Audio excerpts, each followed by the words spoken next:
Bismillah. Assalamualaikum warahmatullahi wabarakatuh. Alhamdulillahi rabbil alamin. Asyhadu an la ilaha illallah wa asyhadu anna Muhammadan abduhu wa rasuluh. Allahumma salli wa sallim ala nabiyyina Muhammadin wa ala alihi wa ashabihi ajma'in. Amma ba'du. Para ikhwan, para akhwat dan adik-adik para santri, kaum muslimin wal muslimat, jamaah majelis taklim yang semoga semuanya diberkahi oleh Allah Tabaraka wa Ta'ala. Alhamdulillah, kita bersyukur kepada Allah pada malam ini kita dimudahkan oleh Allah untuk hadir ke masjid. Mudah-mudahan kehadiran kita membawa manfaat untuk kita dunia dan akhirat. Amin ya rabbal alamin. Insyaallah malam ini kita akan kembali mengaji dan melanjutkan pengajian kita tentang arkanul iman, tentang rukun iman. Pada pertemuan bulan kemarin kita sudah sampai di pembahasan dan pelajaran mengenai al-imanu bil malaikati, beriman kepada malaikat Allah Subhanahu wa Ta'ala. Di antaranya maksudnya adalah pertama, kita meyakini keberadaan malaikat. Artinya malaikat itu memang ada wujudnya, ya. Kemudian yang kedua, yaitu kita meyakini bahwasanya malaikat adalah hamba Allah. Malaikat adalah hamba Allah. Bahkan hamba yang patuh kepada Allah, tidak pernah melawan, ya. Nah, ini berarti malaikat itu nggak boleh disembah, nggak boleh kita mempersembahkan ibadah, apakah doa dan yang lainnya, minta tolong, nggak boleh, karena malaikat adalah hamba Allah. Kemudian yang ketiga, maknanya kita beriman kepada malaikat yaitu kita mengimani karakteristik atau sifat-sifat malaikat yang disebutkan dalam Al-Quran dan hadis. Seperti disebutkan dalam Quran, dalam hadis, ada nama-nama malaikat tertentu, ya, ada dalilnya minal kitabi was sunnati, ada dalilnya dari Quran, dari hadis. Ada malaikatnya namanya ini, ada namanya itu, maka kita wajib mengimaninya, ya. Kemudian kalau nama malaikat itu tak disebutkan dalam Quran dan tak disebutkan dalam hadis namanya, maka kita imani secara global saja. Kemudian juga kita imani malaikat itu punya tugas-tugas tertentu, ya, yang ditugaskan oleh Allah Tabaraka wa Ta'ala kepadanya, maka kita imani ada tugas malaikat ini, ada tugas malaikat ini, kalau ada dalilnya dari Quran dan hadis. Kemudian kita juga mengimani sifat-sifat malaikat yang disebutkan dalam Quran, dalam hadis, seperti malaikat itu memiliki sayap, ya. Kemudian malaikat itu tidak pernah membangkang atau melawan kepada Allah Subhanahu wa Ta'ala, ya. Termasuk juga malaikat tersebut dia tidak makan, ya, tidak minum, tidak menikah, tidak memiliki anak dan seterusnya, ya. Maka ini diantara pembahasan kita pada pertemuan bulan kemarin. Insyaallah malam ini kita lanjutkan, yaitu manfaat atau al-fawaid, faidah-faidah dari berimannya kita kepada malaikat, ya.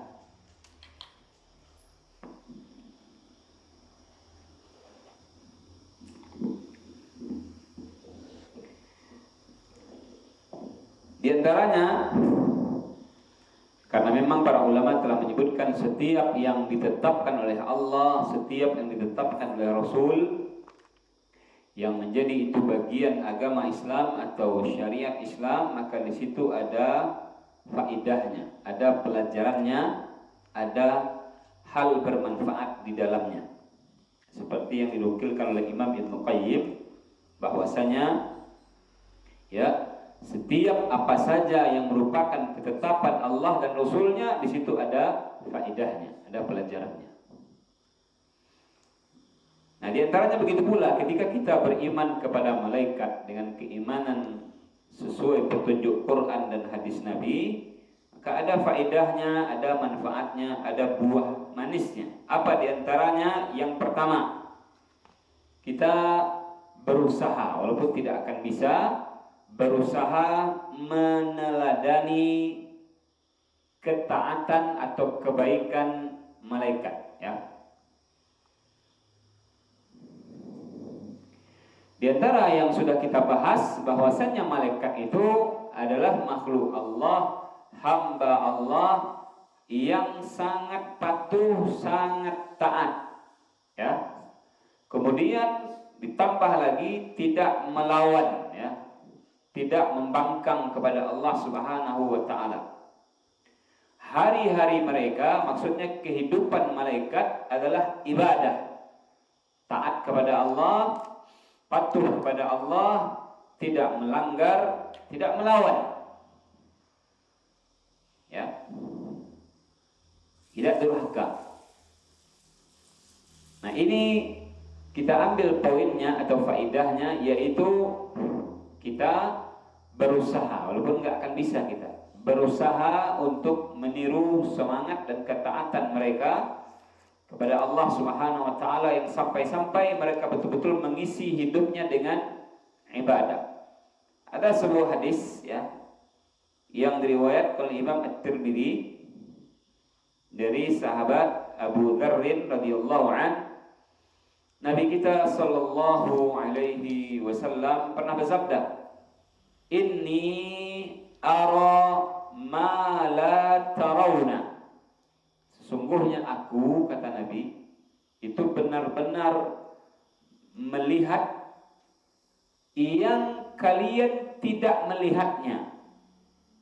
Jadi Nabi itu kan Nabi diberi wahyu, ditampakkan sesuatu kadang-kadang kepada beliau tentang hal gaib yang ditampakkan oleh Allah. Maka Nabi pernah mengatakan, saya melihat apa yang tidak kalian lihat. Wa asma'u ma la tasma'una. Dan saya mendengar apa yang tidak kalian dengar. Ini beda kita dengan Nabi sallallahu alaihi wasallam. Beliau Nabi Allah, beliau Rasul Allah. Terkadang ada saatnya, ada waktunya Allah memperlihatkan dan Allah memperdengarkan sesuatu yang tidak akan bisa kita lihat dan tidak akan bisa kita dengar. Ini bukti di antara bukti beliau seorang Nabi, seorang Rasul. Dan ini adalah, ya, pemberian Allah atau kehendak Allah kepada Nabi sallallahu alaihi wasallam. Lalu Nabi melanjutkan, at-tati as-sama'u, ya, langit itu yang di atas sana itu berderet-deret keberatan muatan.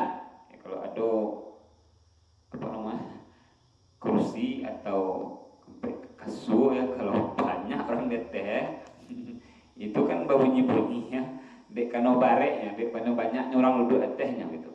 Nah, berderet-deret langit tersebut, berderet-deret, ya, langit tersebut karena keberatan muatan. Nah, apa ini? Ini yang didengar Nabi sallallahu alaihi wasallam. Wa huqqa laha an ta'itta. Ini kalimatnya jarang, ya. Dan layaklah atau pantaslah langit tersebut berderet-deret, ya, layak dan wajar, kata Nabi sallallahu alaihi wasallam, langit itu sampai berderet-deret. Ma fiha mawdi'u arba'i asabi'a illa wa malakun wadi'un jabhatahu sajidan lillahi ta'ala. Nabi mengatakan di setiap jarak 4 jari, berapa senti ini ya? Berapa senti Bang John? Sekitar itu ya. 6 sampai 8 cm. Tidak berjarak 4 jari ya, di langit itu ada malaikat yang meletakkan dahinya atau keningnya, dia sujud kepada Allah Subhanahu wa taala. Ya, salat sujud beribadah kepada Allah Subhanahu wa taala. Jadi setiap jarak 6 sampai 8 cm atau setiap jarak 4 jari ya, itu ada malaikat Allah yang meletakkan keningnya ya, dia sujud beribadah, salat, menyembah Allah Subhanahu wa taala. Nah, ini luar biasa ya. Ini yang tidak akan pernah kita dengar dan tidak akan pernah kita lihat. Dan Nabi SAW terkadang diperlihatkan dan diperdengarkan oleh Allah Subhanahu wa taala tentang hal ini, itu diantara tentang alam malaikat. Nah, ini hadis dikeluarkan oleh Imam At-Tirmidzi dan disebut oleh para ulama sebagai hadis yang sahih, diantaranya oleh Imam Al-Hakim rahimahullahu ta'ala. Nah, ini pelajaran pertama. Walaupun kita nggak akan bisa yang meniru secara sempurna ibadah, ketaatan dan kepatuhan malaikat ya, karena kita manusia. Artinya apa? Sebagaimana juga disyaratkan oleh Nabi kita SAW, kita tidak akan mampu sempurna istiqamah stabil sampai mati. Itu kan nggak akan bisa ya. Nggak ada orang dia taat terus sampai mati, itu nggak ada, nggak ada. Artinya ada sekali dia berbuat salah, ada sekali dia terjatuh, ada sekali dia tergelincir, ada sekali dia berbuat dosa, ada sekali dia khilaf, ada sekali dia melanggar dan seterusnya. Ya, dan kalau dijumlahkan sekali-sekali itu banyak juga ya. Nah, ini kita nih manusia ya. Baik. Itu faedah pertama ya, berusaha untuk meneladani kepatuhan, kebaikan, ketaatan malaikat, walaupun kita nggak akan bisa sempurna. Kemudian yang kedua ya, diantara manfaat atau faedah dari beriman kepada malaikat, yaitu bisa kita menghadirkan rasa syukur kita kepada Allah. Artinya bisa memperbaharui dan menghadirkan kesyukuran kita terhadap nikmat rezeki pemberian Allah Taala. Ya. Allah Subhanahu wa taala sangat sayang kepada kita, yaitu kepada muslim, kepada hambanya. Di antara bentuk kasih sayang Allah adalah Allah memperhatikan keperluan atau kebutuhan atau urusan kita. Ya. Jadi kalau untuk kasih sayang Allah sama kita itu ya la syakka fihi, enggak ada keraguan lagi. Pernah Nabi itu bersama para sahabat ketika itu ada seorang mak-mak ya, ada seorang ibu-ibu, dia mencari anaknya ya, mondar-mandir dia cari anaknya yang kehilangan karena orang ramai habis peperangan. Kemudian karena dia berusaha mencarinya, akhirnya anaknya ketemu ya, alhamdulillah. Kemudian dia pun mengambilnya, menggendongnya, ya, merangkulnya, memeluknya, menciumnya dan seterusnya, seorang ibu ya. Kemudian ketika itu Nabi kita SAW berkomentar kepada para sahabat, nah, coba antum tuh perhatikan itu ibu tuh sama anaknya itu, nah, gitu. Kira-kira menurut antum, kata Nabi, mau ndak ibu itu mencampakkan anaknya ke dalam api? Ya.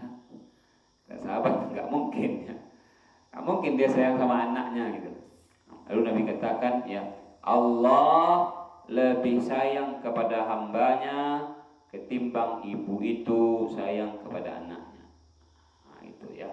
Jadi kalau untuk kasih sayang Allah atau kebaikan Allah kepada muslim, kepada hambanya, ini betul-betul di atas kasih sayang ibu kepada anak. Kita kalau main karena orang yang paling elok kepada kita secara normal ya, ini normal karena ada kalau pengecualian itu lain macam lain. Secara normal maksudnya umumnya memang sepertinya memang ibu yang paling baik sama kita ya. Ibulah yang paling elok, paling baik sama kita ya, sepertinya. Kemudian baru ayah ya. Maka Allah sayang kepada kita dengan diantaranya adalah memperhatikan berbagai keperluan, kebutuhan, urusan kita. Bahkan sampai bentuk kasih sayang Allah itu, Allah menugaskan malaikat-malaikat tertentu untuk kepentingan itu. Ya, ada yang ditugaskan untuk memperhatikan rezeki kita. Ya, ada malaikat itu yang ditugaskan untuk menurunkan wahyu kepada Nabi dan Rasul, dan itu untuk kebaikan kita, keselamatan kita. Ada pula bahkan sampai pendapat para ulama tafsir, yaitu ada malaikat yang ditugaskan untuk menjaga kita dari mara bahaya. Ya, dari musibah, dari keburukan, dari kejahatan. Nah, ini diantara contohnya, yaitu bentuk kasih sayang Allah kepada hambanya, yaitu Allah menugaskan ada malaikat yang menjaga Bani Adam, keturunan Adam. Ya, di antara dalilnya yaitu surat At-Tariq ya, ayat 4. Allah mengatakan apa? In kullu nafsin lamma 'alaiha hafiz. Ya. Kata Allah, setiap orang, sesungguhnya setiap orang itu ada penjaganya. Di antara makna yang ditafsir oleh para ulama tafsir yaitu ada malaikat yang menjaganya. Ada dua penafsiran di sini. Ya, penafsiran pertama yaitu ada malaikat sengaja Allah perintahkan, Allah tugaskan kepadanya menjaga atau mencatat amalan Bani Adam tadi, amalan manusia tadi. Ya, betul-betul dijaga amalannya. Ya.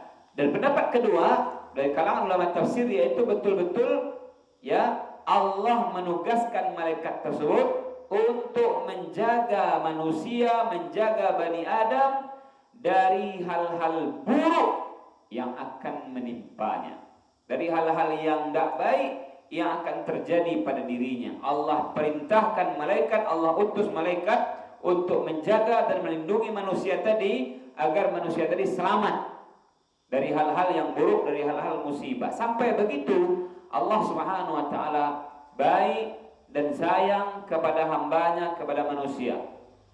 Jadi demi keamanan dan keselamatan seorang manusia atau Bani Adam, sampai-sampai apa? Allah menugaskan malaikat untuk menjaganya. Nah itu ya, ini perintah Allah kepadanya. Dan ini sama sekali tidak dibenarkan kita ya minta tolong kepadanya, karena malaikat itu gaib. Ya, para ulama sudah menjelaskan tidak boleh minta tolong atau berdoa kepada yang gaib kecuali hanya kepada Allah. Ya. Nah, jadi malaikat itu pun bertugas atau menjaga bukan sekemau dia. Tahu sekemau dia. Ya. Kalau Ustaz Bibi, penjagolah. Kalau Ustaz Ayat berdialah. Itu sekemau dia namanya. Enggak ya. Artinya apa? Ini Allah perintahkan kepada dia. Ya, bukan sekehendak kelamak paru ya bismillah. Enggak ya. Nah, seperti menurunkan hujan ya, sehingga usah hujan nurangnya udah mereka ya kan. Nah, di Pekamba hujan lah turun itu sekemau malaikat namanya itu ya. Dia boleh ngatur, bukan ya. Ini semuanya malaikat itu hanya menjalankan tugas. Ketika Allah perintahkan dilaksanakan, ketika Allah suruh dia tegakkan, ketika Allah ya minta langsung dia laksanakan, dia tugaskan. Itu yang nyuruh Allah. Ya, makanya nggak boleh kita minta tolong kepada malaikatnya. Ya, kalau kita minta tolong berdoa pula kepada malaikatnya, maka nanti jatuh kepada kesyirikan dan malaikat itu nggak bisa apa-apa. Ya, kalau Allah suruh baru dikerjakannya. Kita ambil poinnya adalah yaitu kebaikan dan kasih sayang Allah Subhanahu wa taala kepada manusia, sampai-sampai ada malaikat yang ditugaskan untuk menjaga atau melindungi manusia dari keburukan. Ya. Nah, ini berarti membuat kita semakin bersyukur kepada Allah Subhanahu wa taala, betapa Allah itu maha baiknya, maha eloknya kepada kita. Ya. Nah, ini. Nah, jangan pula sampai nanti kayak pengajian pemahaman beberapa jamaah ya, yang sudah kita bahas bulan kemarin ya. Nah, itu kalau ikut sama dia bayar mahar tertentu ya, ada wiridnya dan semacamnya, nanti dia punya malaikat khusus untuk dia ya. Nah, ini namanya khadam namanya. Ini bukan malaikat nih, ini jin ya. Hati-hati ya, itu ada berkembang di masyarakat ya. Enak sekali itu ya. Berarti pengajian itu atau pemahaman begitu, dia bisa ngatur malaikat. Ini namanya syirik ya. Ya, menyerupai Allah dalam hal urusan Allah, mengatur malaikat itu urusan Allah, nggak ada urusan siapapun ya. Maka kalau sudah mulai meyakini ada pula beberapa orang yang bisa ngatur malaikat ya, kamu malaikat itu jaga dia sudah bayar mahar ya, sekian nomeh dia sudah baca wirid itu, jaga dia pula ngatur malaikat, ini tidak benar sama sekali. Bagi orang-orang awam yang tidak tahu ya, karena mungkin ya penampilannya Islami gitu kan, wirid-wiridnya juga kayak dikir-dikir Islami, maka seperti ini benar juga ini ilmu putih ini gitu ya, ilmu putih ya. Nauzubillah min dzalik. Enggak ya, urusan malaikat urusan Allah, enggak ada yang lain ya. Hati-hati ya. Baik. Kemudian itu faedah yang kedua. Kita lanjut faedah yang ketiga, manfaat yang ketiga dari beriman kepada malaikat ya, yaitu membuat kita berhati-hati dalam bersikap ya, berhati-hati dalam beramal gitu ya.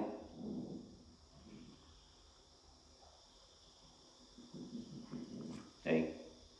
Amalan itu kan kata para ulama ada tiga ya, amalan itu ada tiga. Pertama, amalan adalah perbuatan, yaitu gerak motorik anggota badan untuk melakukan sesuatu ya, untuk aurat, kasurau, nolong orang, membantu orang tua, berwudu, mandi wajib, ke Makkah, tawaf, itu kan gerak anggota badan, udah jelas itu ya. Yang kedua, amalan adalah perkataan atau ucapan ya. Termasuk nanti amalan yaitu apa namanya, mengicuh timbangan ya, menempah orang, membunuh orang, itu kan amalan mutabadan. Cuma ini amalan buruk ya, amalan dosa ya. Yang kedua ada amalan itu, yang kedua yaitu perkataan ya, unsur lisan, perkataan ya, berzikir, baca Quran, baca salawat, baca istighfar, menasihati, amar ma'ruf, nahi mungkar, azan, qomat, jadi imam dan seterusnya banyak ya. Nah, ada pula perkataan itu yang jeleknya ya, memfitnah orang, menuduh orang, menggunjing orang gitu kan, dan seterusnya. Ini amalan yang buruknya, yaitu perkataan yang buruknya. Yang ketiga ada pula amalan itu, yaitu ini dibahas oleh sebagian para ulama, yaitu pikiran ya. Pikiran atau bahasa lainnya apa, gagasan atau ide ya, ini juga termasuk amalan ya. Inna fi khalqis samawati wal ard ya. Lalu Allah Subhanahu wa taala menyebutkan di ayat Al-Qur'an, wa yatafakkaruna fi khalqis samawati wal ard. Mereka memikirkan ya penciptaan langit dan bumi. Nah, jadi pikiran atau ide atau gagasan itu bisa menjadi amalan. Kalau pikirannya, idenya, gagasannya untuk kebaikan, kemajuan dakwah, kemajuan masjid, kemajuan pendidikan dan seterusnya, idenya, usulannya, gagasannya itu ke pahala. Tapi kalau idenya, pikirannya, gagasannya berupa keburukan ya, berupa hal-hal yang menyimpang, bagaimana cara korupsi yang bagus gitu ya, yang aman gitu, dia punya gagasan dan pikiran, ini dosa ini ya. Bagaimana cara ya mencilok onda yang jitu gitu kan, trik-triknya kayak apa, langkah-langkahnya dia pikirkan itu ya. Ini dosa jadinya ya, dia mikirkan itu ya, dia otaknya gitu kan. Maka apa, pikiran atau ide atau gagasan ini juga amalan ya. Maka ketika kita beriman kepada malaikat ya, maka ini bisa membuat kita berhati-hati dalam bersikap atau dalam beramal Kenapa? Karena ya dimanapun kita berada itu akan ada malaikat Allah yang mengawasi kita, yaitu malaikat Allah yang mencatat amal kita. Nah ini manfaatnya ya. Dimanapun kita berada, kapanpun itu, dalam kondisi bagaimanapun itu, ada malaikat Allah yang mengawasi, yang mencatat ya amalan kita, gerak-gerik kita, menulis kebajikan kita, pahala kita, juga menulis dosa dan maksiat kita. Ya, Allah mengatakan dalam Quran apa? Di surah Qaf ayat 18 kata Allah tabaraka wa taala, "Ma yalfidhu min qaulin illa ladaihi raqibun atidun." Kata Allah, tidaklah keluar suatu ucapan pun yang diucapkan oleh seorang insan melainkan ada di dekatnya malaikat yang selalu hadir, yang selalu siap ligat mencatatnya. Ya. Nah, apakah itu yang dia ucapkan itu baik, maka nanti akan dicatat di lembaran kebaikan pahalanya, ataukah yang dia ucapkan itu buruk atau kotor, maka akan dicatat di lembaran catatan dosanya. Ya. Nah ini karena kita mengimani ada malaikat begitu, ini akan mendorong kita bersikap hati-hati. Ya. Ada manfaatnya mendorong kita bersikap hati-hati dalam beramal, dalam berucap dan seterusnya. Dan nanti di akhirat kita akan melihat buku catatan amal tersebut yang bisa membuat seseorang itu nanti akan kaget-kaget ya. Sampai Allah sebutkan dalam Quran apa? Ini buku apa ini gitu? Kok tertulis semua yang saya kerjakan gitu? Kok tertulis semua yang saya ucapkan? Kok tertulis semua ide pendapat saya ya? Kok tertulis semua amalan saya di sini? Ini buku apa ini? Yang besar-besar amalan saya tertulis, yang kecil-kecil semuanya tertulis. Sampai kaget itu ya. Semuanya lengkap tertulis ya. Apapun yang diamalkan ada dalamnya, apapun yang perbuatan kita tertulis semuanya rinci, detail, jelas, dan Allah sebutkan dan Allah tidak akan pernah zalim. Apa maksudnya di sini hubungannya Allah tidak pernah zalim, yaitu enggak akan mungkin Allah mencatat sesuatu yang tidak pernah kita kerjakan. Ya, tidak akan mungkin juga malaikat Allah perintahkan mencatat sesuatu terhadap amalan yang tidak pernah kita perbuat. Ya. Sebagai contoh ya, ini contoh saja biar kita paham bahwasanya Allah enggak zalim. Ya, ketika kita membaca buku catatan dosa kita di akhirat, kita disuruh baca sendiri nanti. Ya, buka sendiri, baca sendiri biar tahu raso gitu kan. Maka ketika dibaca lalu tertulis saja misalkan ya, hari Senin tanggal sekian, tahun sekian, jam sekian kita mencilok tabu Pak Budi misalkan. Contoh ya. Kita ingat-ingat, saya seumur hidup gak pernah cilok taburang gitu kan. Kok ada di sini? Itu namanya zalim Allah. Kita aja gak pernah cilok tabu. Tahu cilok tabu kan patahan taburang makan ya kan. Ya. Tertulis kita pernah mencuri taburang ya, buah-buahan orang. Ya. Padahal kita seumur hidup 40 tahun, 50 tahun gak pernah cilok taburang, makan taburang lu dimakan ya. Kok ada? Itu namanya zalim Allah. Sesuatu yang tidak ada kok ada, itu zalim namanya. Ya. Dan tidak akan pernah ada begitu. Itu maksudnya Allah enggak pernah zalim. Jadi apa? Seluruh yang kita kerjakan itu yang tertulis. Ya, yang tidak ada ya tidak tertulis. Ya, tidak tertulis. Seluruh kebaikan kita ada catatan pahalanya. Seluruh dosa kita ada catatan dosanya.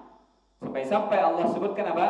Faman ya'mal mithqala dzarratin khairan yarah.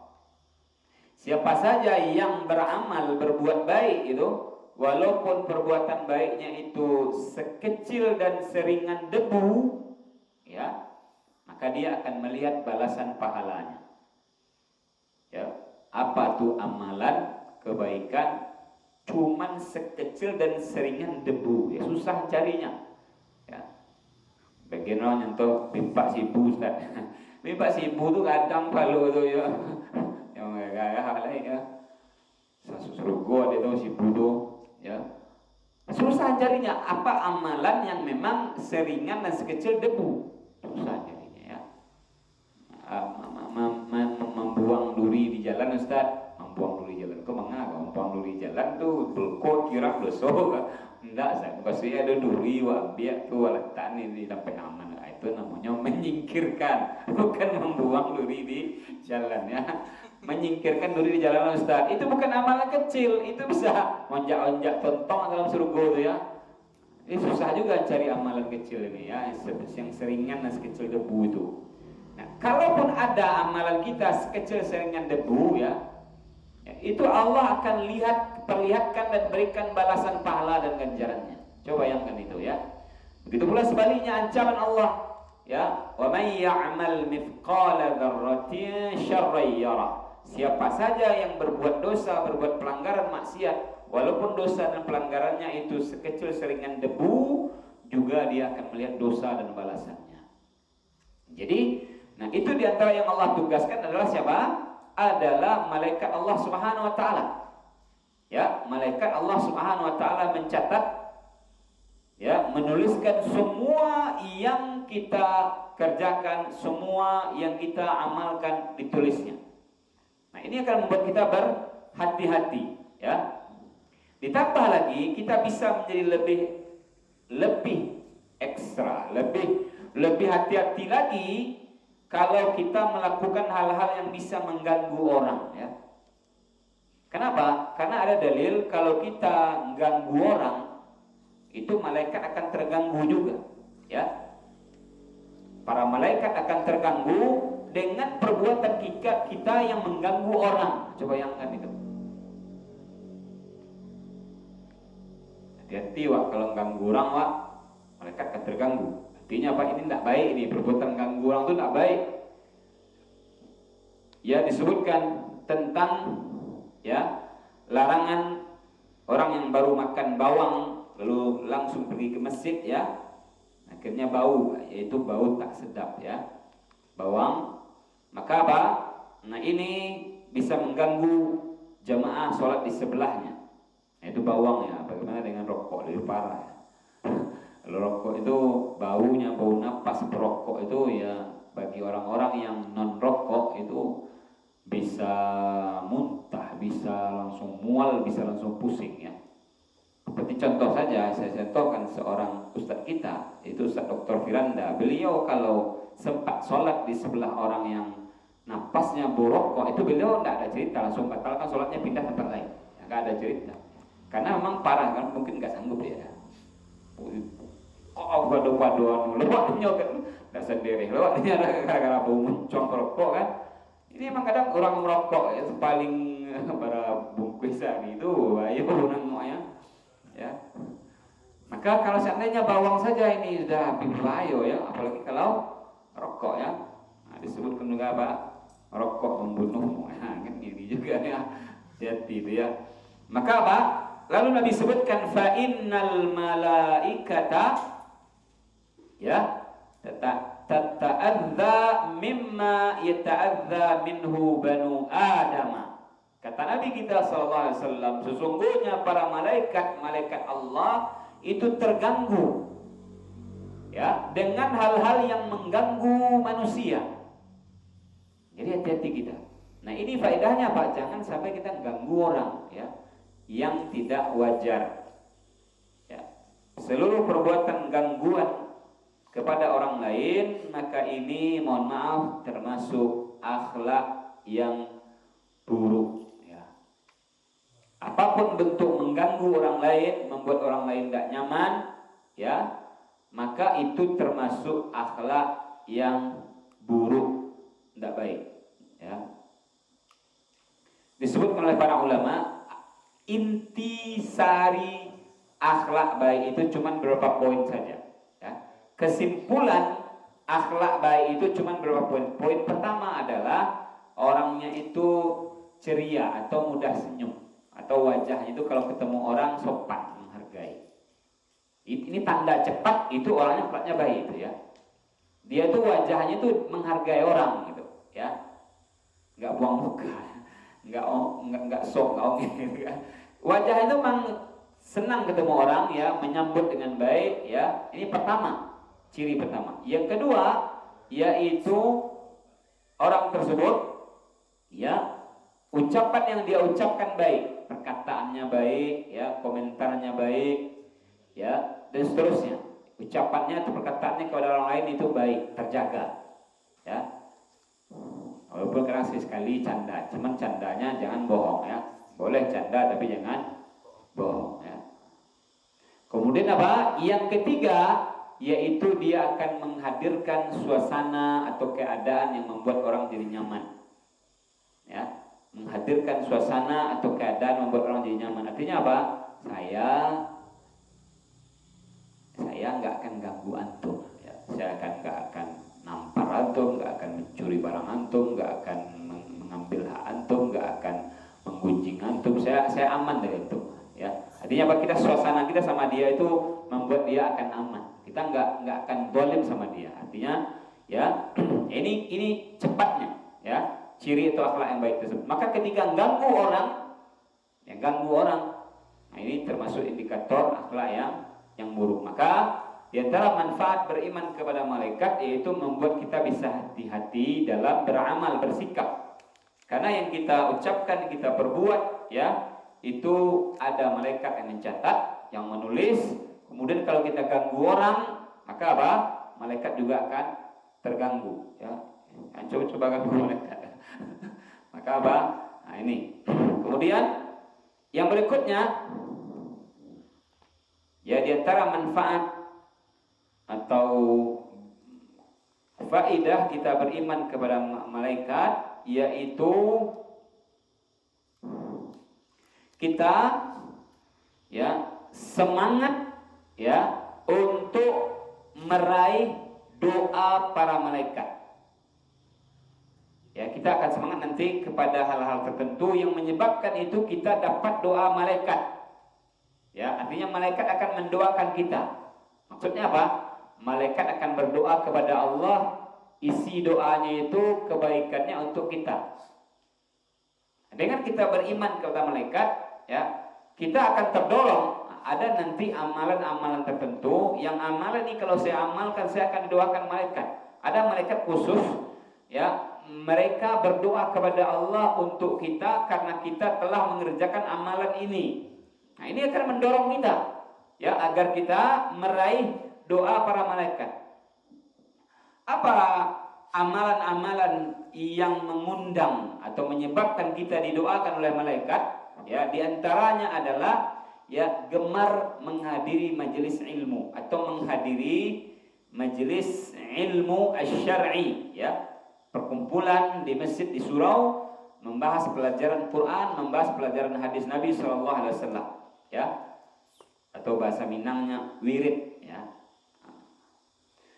Nabi mengatakan dalam hadis, ya, yang riwayat Imam Ibnu Hibban, Nabi mengatakan wa innal malaikata la tad'u ajnihataha ridhaan li talibil ilmi. Sesungguhnya malaikat Allah itu meletakkan sayap-sayapnya karena malaikat itu ridho, senang dengan penuntut ilmu syar'i. Coba bayangkan, ya. Malaikat senang, bukan terganggu malaikat. Malaikat Allah senang sehingga meletakkan sayapnya, ya, karena senang dan suka dan ridho terhadap para penuntut ilmu syar'i yang ngaji, yang belajar di masjid di surau, ya. Wa innal 'alima la yastaghfiru lahu man fis samawati wa man fil ardi hatta al-hitanu fil ma'i. Kemudian Nabi mengatakan sesungguhnya alim, orang yang berilmu, dia memiliki ilmu tentang agama Allah, tentang ajaran Islam, tentang syariat Islam, tentang akidah, tentang tauhid, tentang ibadah, tentang akhlak, tentang aturan Islam, dia memiliki ilmunya berdasarkan Quran dan hadis. Sesungguhnya orang-orang yang alim, yang berilmu, ya, yang soleh, maka benar-benar, ya, malaikat akan meminta ampunkan untuk dia seluruh yang di langit dan seluruh yang di bumi. Coba bayangkan, ya, seluruh yang di langit antaranya malaikat tentunya, dan seluruh yang di bumi, ya, apapun saya termasuk hewan-hewan. Nabi sampaikan hattal hitanu fil ma'i, sampai ikan, ya, yang ada di air, ya, seluruh yang di langit di antaranya malaikat, seluruh yang di bumi di antaranya ikan atau binatang itu mendoakan atau meminta ampunkan kepada Allah Subhanahu wa taala untuk penuntut ilmu atau untuk orang yang berilmu. Ya. Luar biasa ini, ya. Maka ketika kita semangat atau hadir di kajian Islam, ya, maka kita akan digandrungi atau disenangi atau digemari atau didoakan nanti oleh malaikat Allah Subhanahu wa taala. Bahkan juga kalau kita memiliki ilmu, kalau kita alim yang saleh, maka apa? Seluruh yang di langit, seluruh yang di bumi, sampai ikan-ikan di air, di danau, di sungai, di banda, di tobek, ya, di laut, di samudra, ya, di tai, gitu kan. Itu mendoakan orang alim. Nah, kenapa kata ulama? Karena orang alim itu mengajarkan kebaikan. Di antaranya adalah yang diajarkan kepada manusia, Pak, agar bersikap baik kepada apa saja, termasuk kepada binatang, ya, kepada binatang. Makanya ulama sempat membahas apakah boleh ikan pas ditangkap langsung digoreng, itu boleh atau enggak? Dia nabi pannya minyak, kalau goreng ini boleh atau enggak? Sampai dibahas dulu sama, ya. Sebagian pendapat ulama nggak boleh, itu nggak boleh itu, ya. Nah, ada pendapat sebagian ulama, ini pernah dibahas oleh guru kita Ustaz Dr. Firanda, ya. Sebagian pendapat ulama nggak boleh kayak gitu, ya. Main suang goreng ini, ya. Memang ikannya nggak perlu disembelih, ya. Maka ada pendapat yang lain nggak boleh saja, ikan kan nggak perlu disembelih, gitu kan. Cuman ya ini bentuk ihsan, ya, innallaha katabal ihsana ala kulli syai', kata Nabi. Allah itu nyuruh untuk berbuat baik dalam apa saja, ya. Maka apa? Ini orang alim mengajarkan begitu, kebaikan kepada seluruh makhluk. Maka binatang di antaranya ikan atau yang lainnya akan mendoakan orang alim. Cuma kita yang nggak tahu seperti apa ikan berdoa, seperti apa namanya kambing berdoa, ayam berdoa untuk itu, kita nggak tahu seperti apanya, ya. Yang jelas Nabi sebutkan dalam hadis, seluruh yang di langit, seluruh yang di bumi akan mendoakan, tepatnya meminta ampunkan untuk, ya, alim, ya, agar diampuni dosanya. Ini juga ada faedah di sini, ya.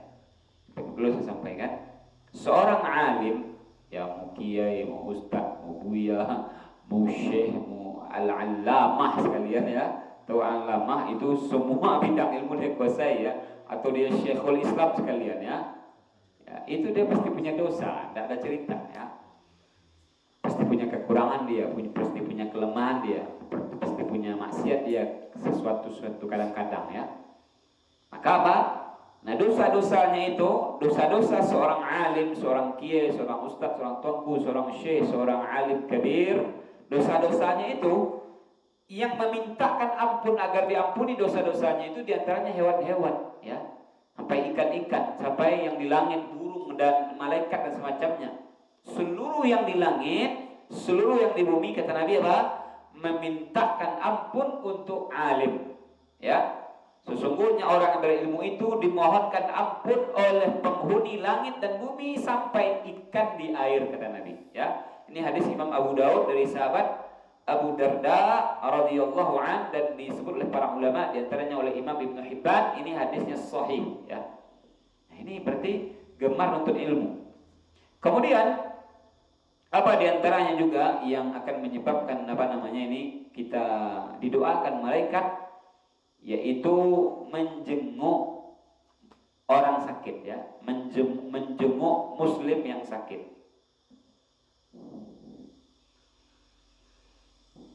Jika ada muslim sakit, sempat dia di rumah, nggak keluar atau nggak ke masjid atau nggak ngajar dan semacamnya, nggak kerja, itu dia sakit namanya, itu, ya. Atau dia di rumah sakit, ya, jelas sakit, ya, di rumah sakit itu rumah sakit, itu, ya. Artinya apa? Makna cepat kalau di rumah sakit berarti orang sakit, walaupun di rumah sakit ada orang sehat juga, ya, dokter, perawat maksudnya kalau dia ke rumah sakit berarti dia sedang sakit, itu maksudnya ya. Apa Nabi sebutkan dalam hadis? Ma min muslimin ya'udu musliman ghudwatan. Tidaklah seorang muslim menjenguk saudaranya muslim yang lain di suatu pagi. Ya, karena muslimnya saudaranya itu sakit ya. Illa shalla alaihi sab'una alfa malakin hatta yumsiya. Melainkan nanti ada malaikat sebanyak 70.000 yang akan mendoakan muslim yang menjenguk tadi sampai didoakan malaikat sampai sore, karena dia jenguk pagi ya, menjenguk ke rumahnya atau menjenguk ke puskesmas atau menjenguk ke rumah sakit ya, ke klinik. Maka kalau dia jenguk pagi, maka ada 70.000 malaikat berdoa atau mendoakan sang penjenguk tadi, dan didoakan oleh malaikat sampai sore ya.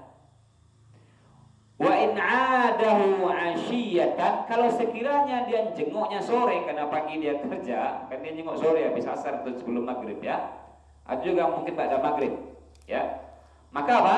Kalau dia jenguknya sore, illa shalla alaihi sab'una alfa malakin hatta yusbiha ya. Kalau dia jenguknya sore, maka ada 70.000 malaikat akan mendoakan sang penjenguk sampai pagi didoakan. Ya. Dan dia juga wa kana lahu kharifun fil jannati, maka dia juga akan mendapatkan buah-buahan atau sesuatu yang menyenangkannya, buah-buahan di dalam surga nanti. Nah, jadi kalau kita jenguk ya orang sakit, tepatnya muslim yang sakit, maka ini kita akan didoakan oleh 70.000 malaikat selama lebih kurang 10 sampai 12 jam kita didoakan. Didoakan sampai sore kalau kita jenguknya pagi, atau sampai pagi kalau kita jenguknya sore, rentang 10 sampai 12 jam. Didoakan, ya Allah ampun dia, ya Allah rahmati. Didoakanlah pokoknya ya. Maksud didoakan di sini adalah didoakan baik ya. Bukan didoakan buruk, mampus dia sakit ya, bukan ya. Didoakan baik maksudnya ya. Karena dia berbuat baik. Al jazau min jinsil amal. Balasan itu sesuai perbuatan. Karena dia jenguk ini perbuatan baik, maka balasannya baik juga. Ya. Nah, ini kaidah. Nah, makanya perlu kita perhatikan ini, yaitu menjenguk muslim ya. Dan perlu kita catat ini, menjenguk muslim sakit. Kalau kafir sakit, itu hukum asalnya enggak dianjurkan menjenguk, cuma nanti faedahnya hanya boleh kalau niatnya dakwah. Itu boleh menjenguk kafir yang sakit ya, atau musyrik yang sakit, apalagi dia tetangga kita atau orang kampung kita jenguk itu boleh, tapi niatnya ada niat dakwah, memperlihatkan akhlak Islam kepadanya, mengajak dia untuk ya masuk Islam dan semacamnya. Nah, itu dibolehkan. Tapi hukum asalnya yang dijenguk adalah muslim. Kemudian yang berikutnya yaitu Nabi juga mengatakan dalam hadis Bukhari, ma min yaumin yusbihul ibadu fihi illa malakani yanzilani. Tidaklah seorang hamba dia menjumpai suatu pagi melainkan ada 2 malaikat yang Allah turunkan. Fayaqulu ahaduhuma Allahumma a'ti munfiqan khalafan. Salah satu malaikat berdoa kepada Allah, ya Allah berikanlah ganti bagi orang yang berinfak pagi ini. Wa yaqulul akharu Allahumma a'ti mumsikan talafan. Ya Allah, timpakanlah kerugian, kebinasaan bagi orang yang pelit ini, enggak mau infak ini. Makanya kalau kita ingin mendapatkan doa malaikat, artinya malaikat akan berdoa untuk kita, yaitu kita berinfak atau bersedekah. Khususnya secara khusus infaknya pagi, kan? Infaknya pagi. Makanya kita kalau sibuk atau punya aktivitas rutin, ya sediakan saja celengan di rumah, ya di kamar atau dekat pintu kita. Ya, tiap pagi nah kita infak 1.000 atau 2.000. Tiap pagi infak 1.000 atau 2.000. Kau sama banyak ya, 1.000, 2.000, 500 gitu kan. Nanti pas sebulan dibuka tuh, isinya 100.000, masya Allah. Kasih orang miskin, kawan kita yang susah ekonominya. Kasih untuk pesantren, kasih untuk apa saja kebaikan. Ya, luar biasa itu ya. Tiap pagi kita doakan malaikat. Yang terakhir Nabi sebutkan, ma min 'abdin muslimin yad'u li akhihi bi dhahril ghaibi illa qala al malaku walaka bimithli. Nabi sebutkan dalam hadis, tidaklah seorang muslim dia berdoa untuk saudaranya muslim yang lain bi dhahril ghaibi, dengan tanpa sepengetahuan saudaranya itu. Nah, ini kalau kita kaji di sini dan kita nggak bahas panjang ya, luar biasa. Illa qalal malaku, melainkan ada malaikat yang berdoa sama Allah, berdoa kepada Allah, walaka bimithlin, wahai sang pendoa, wahai orang yang berdoa untuk saudaranya, semoga untukmu juga begitu. Nah, ini doa malaikat ya. Jadi kalau ada muslim mendoakan muslim lain dan dia nggak tahu kita doakan, maka nanti ada malaikat yang berdoa kepada Allah, minta kepada Allah untuk kita. Ya, untuk kita. Nah, ini luar biasa ya. Di dalamnya di sini ada faedah keikhlasan, niat. Ya. Di dalamnya ada faedah kita itu orangnya hatinya baik. Ya. Kita tuh menunjukkan orangnya baik, baik hati nih. Orang Islam jadi doakannya tanpa sepengetahuan dia doakan. Dia tahu orang ini susah ekonominya, dia tahu orang ini susah dapat jodohnya, dia tahu orang ini lagi sakit. Ya, dia tahu orang ini lagi masalah. Ya, tahu dia. Maka dia habis tahajud atau habis sholat atau habis apa, dia doa sama Allah, minta sama Allah untuk dia, ya, untuk dia. Apalagi dia itu keluarganya, kerabatnya, gurunya, kawannya, ya masya Allah, ya, dia doa, ya Allah bantu dia, tolong dia, ya Allah mudahkan rezekinya, ya Allah sembuhkan penyakitnya, ya Allah lapangkan rezekinya, ya Allah tolong dia, ya, dia doa, dia sebut namanya langsung, dan dia nggak tahu didoakan. Maka malaikat yang berdoa kepada Allah, semoga kamu juga sembuh sakitmu, semoga kamu juga lancar rezekimu, semoga kamu juga begitu. Walaka birizqin, semoga untukmu juga demikian. Ini doa malaikat. Sebenarnya kalau kita kaji-kaji, ya lebih beruntung yang mendoakan saudaranya tadi. Ya, kalau saudara yang tadi yang mendoakan cuman kita, kalau kita yang doakan malaikat, yang mana lebih hebat ya? Lebih beruntung yang mendoakan. Makanya kata para ulama, yang berbuat baik, baik dia bersedekah, baik dia menolong orang, baik dia mendoakan orang, itu sebenarnya yang paling bahagia seharusnya yang dia yang berinfak yang paling bahagia sebenarnya, yang menolong orang yang paling bahagia, yang mendoakan orang yang paling beruntung sebenarnya. Ini pernah dibahas oleh Al-Ustaz Arman Al-Ibnaru ya rahimahullah tentang masalah ini. Kita nolong orang, kita berinfak, kita doakan orang. Sebenarnya yang paling bahagia, paling senang, paling beruntung itu kita, ketimbang yang menerima duit, ya. Ketimbang yang ditolong orang. Kita kan menerima duit, dikasih orang gitu kan senang. Kita dibantu orang kan senang, ya. Tapi sebenarnya yang paling senang itu yang berinfaknya, yang nolongnya sebenarnya, karena dia akan dapat lebih. Di antaranya ini, kelebihan orang yang berbuat baik sama orang tanpa dengan ikhlas adalah apa? Malaikat akan mendoakannya. Dan ingat, malaikat itu kalau berdoa luar biasa, karena malaikat itu nggak punya salah dan dosa. Barakallahu fikum, subhanakallahumma bihamdika, asyhadu an la ilaha illa anta, astaghfiruka wa atubu ilaik. Assalamualaikum warahmatullahi wabarakatuh.